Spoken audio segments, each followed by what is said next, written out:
So hello ulit guys, another day, buhay sa barko. So today's video, I'll show you a very simple recipe ng banana cake or basic cake mix. Kumbaga, banana cake is just a variation, but on this mix, makakagawa na kayo ng different variation like pineapple upside down cake or Victoria cake, apple cake or anything.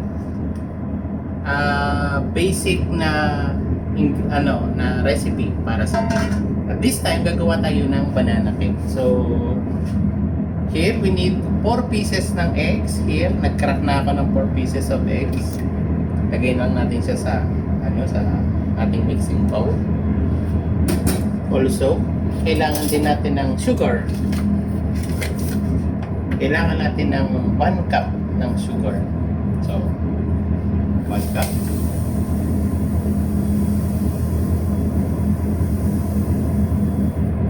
Ganyan lang. Hindi masyadong puno.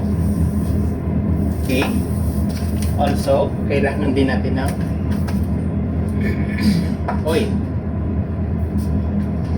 1 cup din ng oil. So, napakadali ng tandaan. Or 1 cup. Or 3/4 actually. 3/4. Huwag masyadong puno. So, ayan. You can see. Hindi masyadong puno. Okay. After that, mix lang muna natin siya. So, kung meron kayong electric mixer, that would be better. Kung wala naman, pwede rin yung mano-mano na whisk. I-whisk nyo lang. Kasi hindi naman siya kailangan na ipa-foam or paangatin. So, this cake is very simple. Kahit hindi mo na siya i-foam, pero mas maganda kung meron kayong ganito, electric mixer.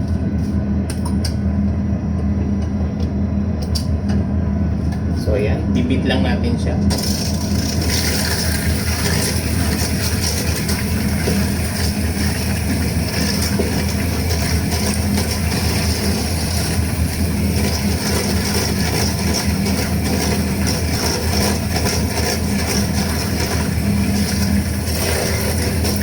So yung kailangan lang natin dito ma-achieve is malusaw yung sugar niya, ma-mix yung oil at saka yung egg.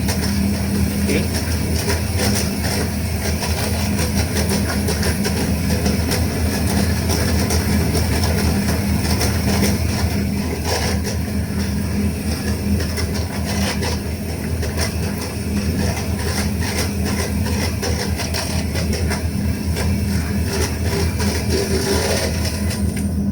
Okay, sandali lang naman siya, no? So, pag na-achieve natin yung ganitong consistency, okay na yan.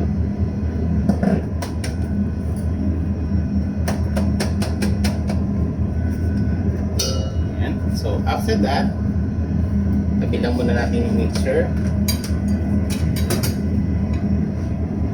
After that, ang kailangan na natin isunod is 1 cup of milk. Any kind of milk, fresh milk, pwede rin yung evap sa atin, yun yung evap sa atin po pwede. Pero, meron ka namang mabibili sa mga grocery na mga ganitong fresh milk, pwede rin siya. 1 cup po kailangan natin. So, yeah, 1 cup.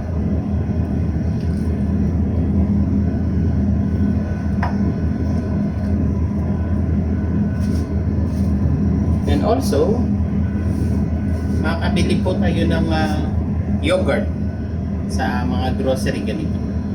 Isa lang din po yung kailangan natin, 1 cup lang din. So napakadali pong tandaan niya, puro 1 cup lang yung recipe natin. So sama lang po natin yung ating yogurt.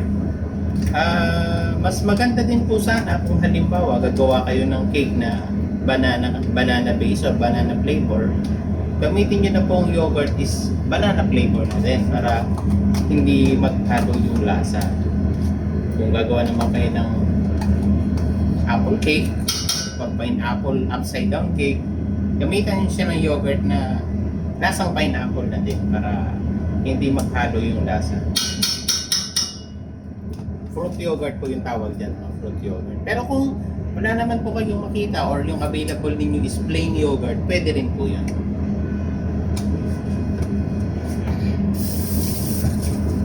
Then, okay, halagyan na natin yung milk and then yogurt. Isusunod po natin is vanilla extract. Yan, vanilla essence. Ganyan. 1 tablespoon lang po yung kailangan natin sa kanya.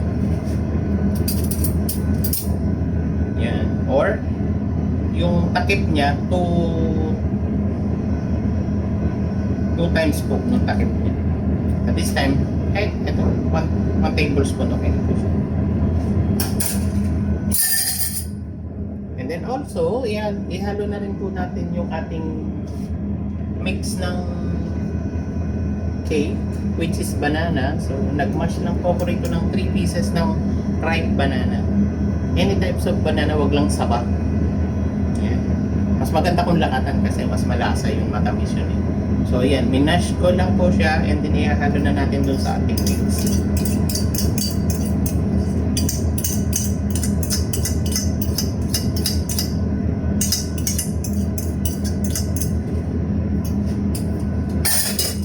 Then this time, i-mix po natin ulit.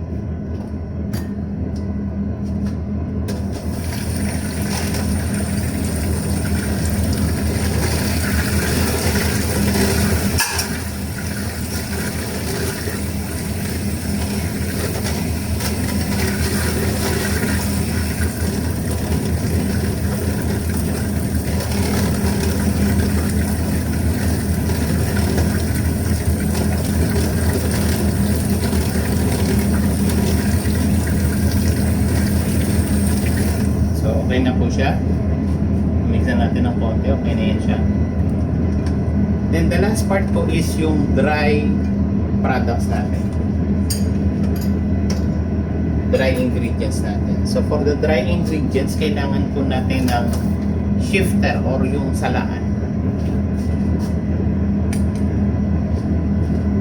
Kahit ganito po, okay yan.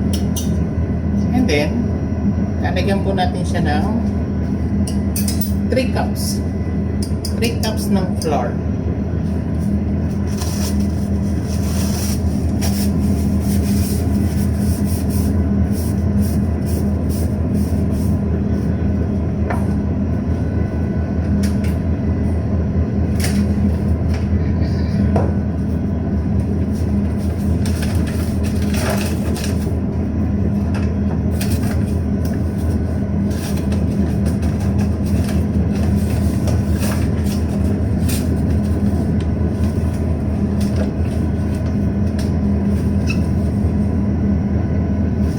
Yan lang po siya, 3 cups. Tatlong tasa. So, lagay natin lang siya sa sieve. Sieve lang po natin siya.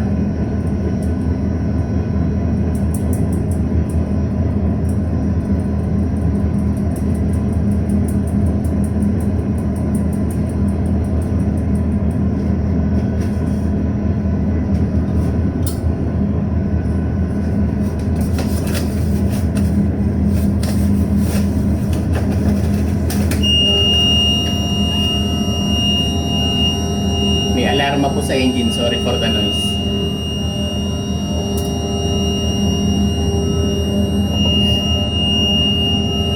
Second one po.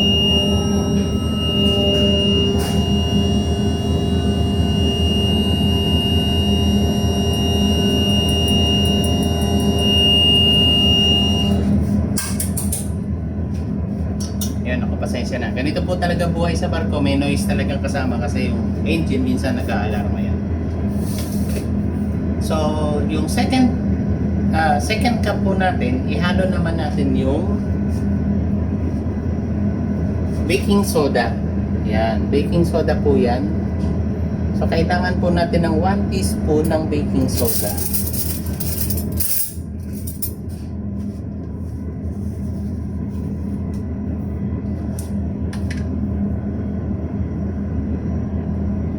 Lagay din po natin sa sieve. And then 1 teaspoon din po ng baking powder. Yan. baking powder po yan. 1 teaspoon lang din. Or kalahating kutsara. Ayan. Lagyan din natin ng safe. And then this time po, kuhanin na natin yung pangatlong cup ng flour.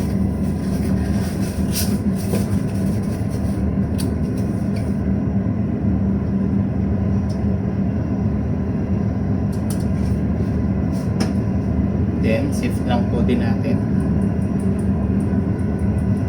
Kung meron po kayong mabibili na self-rising flour, that is also okay. 3 cups lang din po yung gagamitin nyo.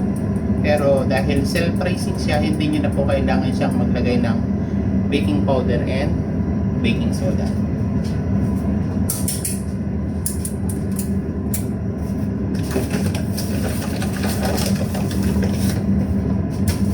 So okay, na-mix na po natin dito yung mga dry ingredients. Haluin lang po natin ulit ng mixer.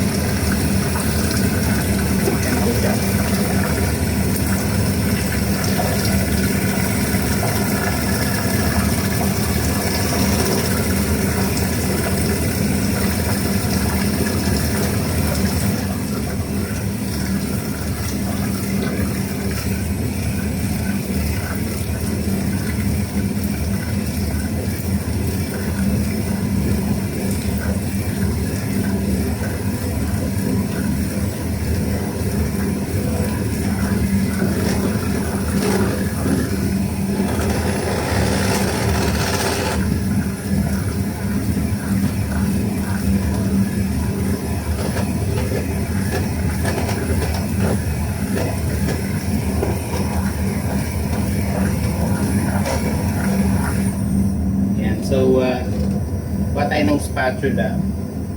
Tanggalin natin yung mga nandun sa gilid kasi mga dry ingredients pa rin yung iba dyan na nakatikit para ma-mix ng maayos.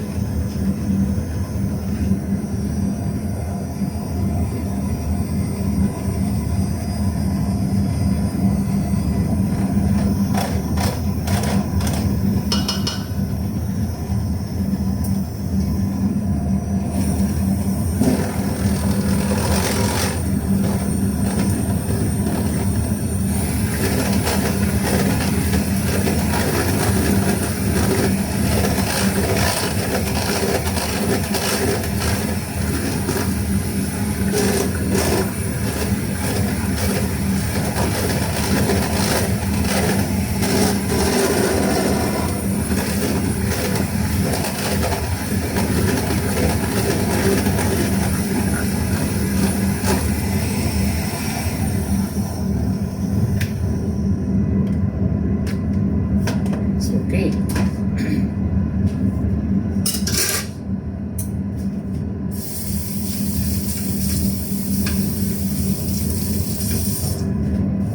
So, okay, na-mix na po natin siya. Okay na yun. Ganito po yung consistency niya. Medyo malapot ng konti yan. Ganyan po. And then, nag-prepare na rin po ako dito ng baking tray. Ayan, inassemble lang ko lang siya ng raisins and some slices ng banana. So, ayan. So, pag in-upside down natin siya mamaya, tapos nalagyan ko rin ng honey. Para pag in-upside down natin siya mamaya, andito yung ibabaw niya. Ito yung ibabaw niya. Makikita yung decorations ng sliced of bananas and raisins. Kung mayroon kayong nuts, especially yung walnuts, maganda po yung crushed walnuts, lagay din natin dito sa ito. Yan. This time, prepare na po natin yung ating oven, 180 degrees.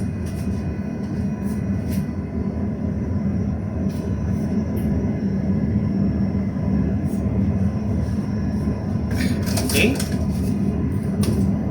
Ayan, itatransfer na po natin yung ating mix dito sa tray. Ayan. Dahan-dahan lang po para hindi ma-disassemble yung ginawa nyo na layering do sa ilalim. Ayan.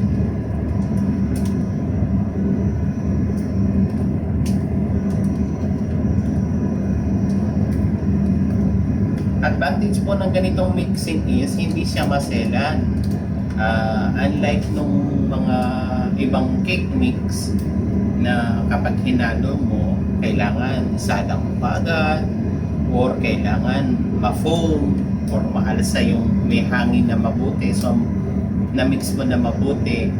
And problema po kasi sa mga ganitong cake, mabilis yung bumagsak kasi in-incorporate mo yung hangin sa loob. So, there is always a very big chances na bumagsak siya. Unlike this one, hindi po siya maselan kasi hindi naman siya incorporated ng air. Basta na-mix mo lang ng maayos yung ingredients niya, then that's okay. So, yan po. Ready na siya for baking. Salang natin siya. 180 degrees. Ibe-bake natin siya for at least 25 minutes. Or, pag nakita mo lang na nag-flop na yung ibabaw, umalsa na yung ibabaw, madali mong malalaman na naluluto na siya kasi maaamoy mo. First, maaamoy mo siyempre na naluluto na siya. Second is, pag sinilip mo siya, nagkakarak na yung ibabaw niya. Ibig sabihin, dry na yung ilalim niya. But to make it sure also, yung technique dyan is kuha ka ng toothpick or yung tawag dito, yung pantuhog, barbecue stick. Sukin mo siya. Pag hinango mo siya na dry pa rin yung stick mo, meaning to say, okay na siya, hindi nabasa yung cake mo, ready na siya for serving. So, balikan ko po kayo, salang natin to sa oven to show you the finished product. Okay? Salang po natin.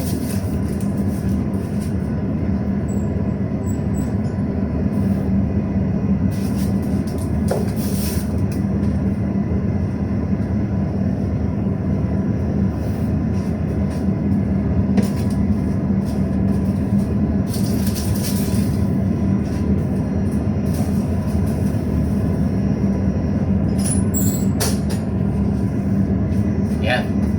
After 25 minutes, plating tayo. Pakita ko sa inyo yung finished product. Okay, see you later! So, yan.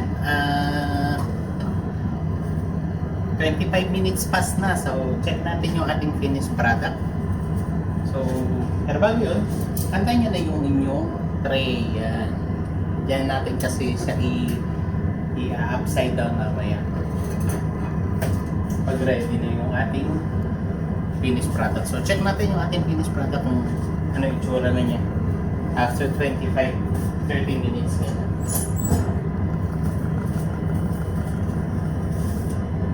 So, there you go. Ladies and gentlemen. Ayan po.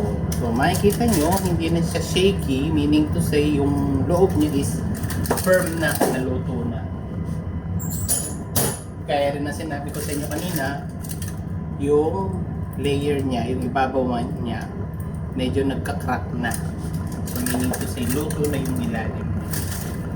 So, we will go now. Tatry natin siya i-upside down dito.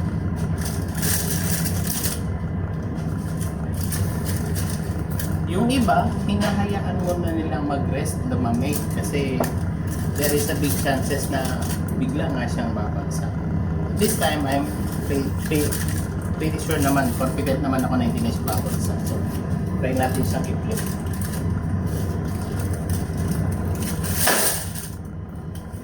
Yan.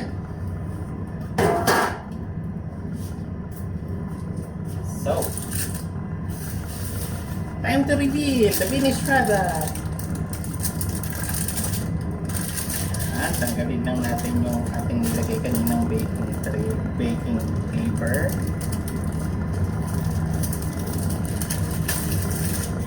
And there you go, guys. Umuusok-usok po. Ayan. Oh. Nandun pa rin yung mga layer ng banana slices na nilagay natin kanina, tsaka yung syrup or yung honey na nilagay natin sa kanya sa ibabaw. So, meron ka ng banana cake upside down. So, marami kang magagawang variation on this kind of mix. This time, gumawa tayo ng banana. Pero, pwede rin naman gumamit ka ng pineapple. Yun nga, gagamit ka ng yogurt na pineapple flavor. At the same time, kukuha ka ng pineapple slices at saka syrup sa ilalim. Hindi nang ilalagay. So meron ka ng pineapple upside down cake. Kung gusto mo naman, Victoria cake. It's basically apple ang flavor. So slices of apple, syrup or honey, and konting raisins. Tapos yung yogurt mo, apple flavor din. And then you have Victoria cake. So it's variation na lang kung ano yung may isip mo gawin na flavor. Pwede ring peach kung ano yung available dyan sa'yo. Meron kang peach in can, pwede din yun. Kakagawa ka na ng upside down cake. So yan guys, very easy recipe. Kung konti lang yung ingredients and kahit sa bahay po pwedeng gawin. So I hope meron tayong natutunang lesson for today. And thank you for watching guys. Enjoy this video and thank you for watching. Bye bye!